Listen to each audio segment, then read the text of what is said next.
জাতীয় নাগরিক পার্টির আহ্বায়ক নাহিদ ইসলাম বলেছেন, দেশে সাম্প্রতিক সময়ে ধর্ষণ ও সহিংসতার ঘটনায় উদ্বেগ তৈরি হয়েছে। জুলাই গণ অভ্যুত্থানে শহীদদের মেয়েও ধর্ষণের শিকার হয়েছেন। ধর্ষণের শিকার শহীদ কন্যাকে দেখতে দুপুরে পটুয়াখালীতে যান নাহিদ ইসলাম। বেলা 2টার দিকে পটুয়াখালী মেডিকেল কলেজ হাসপাতালের সম্মেলন কক্ষে সংবাদ সম্মেলনে তিনি অপরাধীদের গ্রেফতারে 24 ঘন্টার আলটিমেটাম দেন। তার মতে, এই ঘটনায় জড়িত ব্যক্তিদের দৃশ্যমান শাস্তি দেওয়া না হলে অপরাধ প্রবণতা বাড়তেই থাকবে।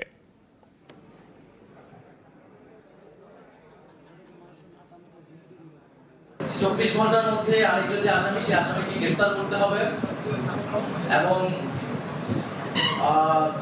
আসামির পরিবার বা আসামির পক্ষ থেকে তারা যতই প্রভাব বিস্তারের চেষ্টা যদি করে থাকে বা ক্ষমতার সাথে থাকে, সেগুলো যাতে কোনো ধরনের বিবেচনা না এনে তাদেরকে গ্রেফতার করে বিচারের আওতায় আনতে প্রশাসন সক্ষম হবে, এটাই আমাদের প্রত্যাশা থাকবে। ওয়ালটন আবারও মিলিনিয়ার অফারে ওয়ালটন ফ্রিজ কিনে আপনিও হয়ে যেতে পারেন মিলিয়নিয়ার।